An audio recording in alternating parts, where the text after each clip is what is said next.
At the same time, pantheism can be used as a stage in bringing people from theism to atheistic materialism.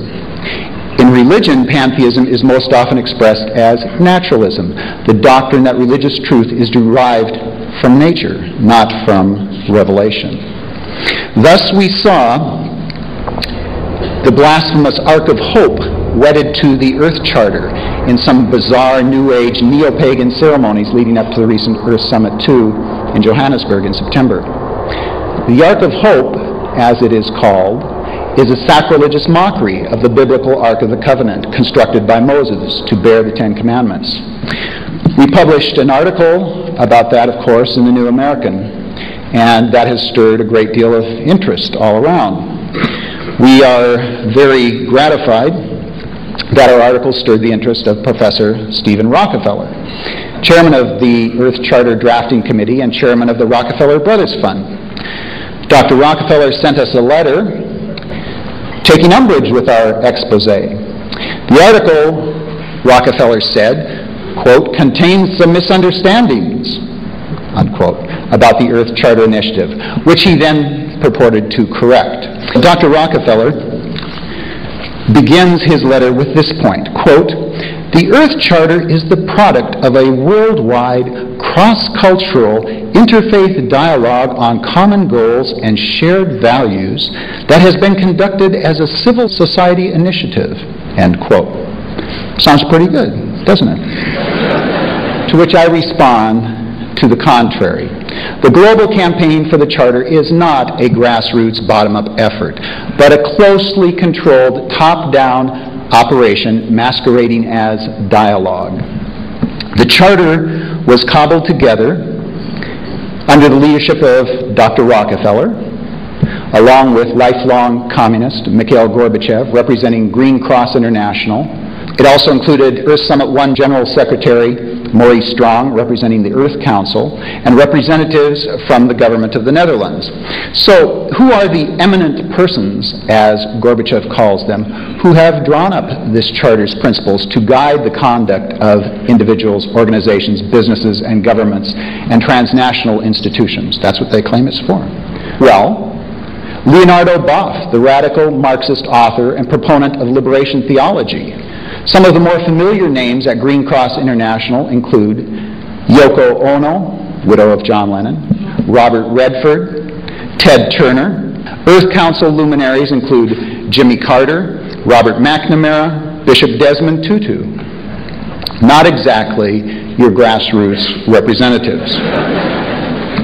Now, Dr. Rockefeller and his associates will no doubt point to the Earth Charter community summits that took place in dozens of cities around the world on September 28th as proof that the Charter has global popular support.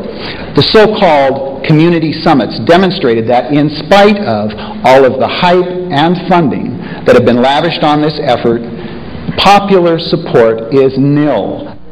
Despite considerable promotion, favorable media treatment, and summit venues in the heart of liberal left activist communities, the summits, as measured by attendance, were complete flops, belying the claims of the Earth Charter organizers that they represent a global, popular, grassroots movement.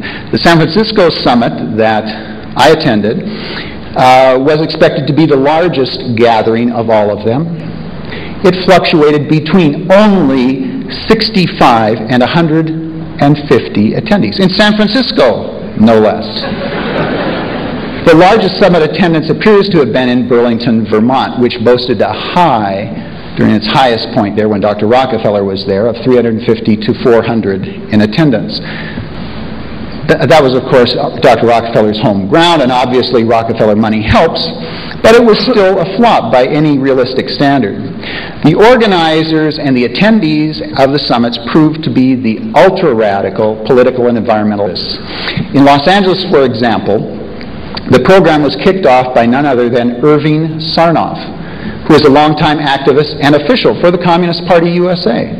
He's been with them for over half a century.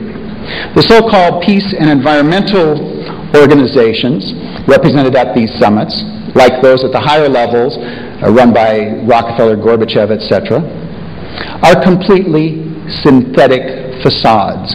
Without continued funding from the Rockefeller Brothers Fund, run by Stephen Rockefeller, the United Nations Foundation, run by and funded by Ted Turner, the Ford Foundation, the World Bank, various UN spigots, and other foundation and government grants, this supposed voice of global civil society would not exist. Now surely Professor Rockefeller knows this full well. This is not genuine diversity and dialogue, but merely the amplified echo chamber chatterings of like-minded internationalists whose opinions differ only as to the optimum speed of the train, not as to its final destination. Another Rockefeller point, quote, "The Earth Charter encourages the religions of the world and faith communities to embrace an ethic of respect and care for all people. It is not the purpose or interest of the Earth Charter Initiative to create a new world religion." End quote. Dr. Rockefeller knows better than this, for he has been at the forefront of the movement to create a new age global syncretic faith for many years. Along with other members of the Rockefeller family, he has been one of the major patrons of the Episcopalian Cathedral of St. John the Divine in New York City. It is one of the most prestigious fronts of New Age proselytizing and has been for decades. The cathedral has been the home for many years, for instance, for the Lindisfarne Institute and the Institute's founder, New Age guru William Irwin Thompson. According to Thompson, quote, "We have now a new spirituality, what has been called the New Age movement. The planetization of the esoteric has been going on for some time. This is now beginning to influence concepts of politics and community and ecology. This is the Gaia, Mother Earth politique, planetary culture. What's more," says Thompson, "the time, quote, of the independent nation state, sovereign nation state with sovereign individual in his private property is over, just as the Christian fundamentalist days are about to be over," end quote. Yes, these schemers intend to put an end to national sovereignty, to individuality, to private property, and to Christianity.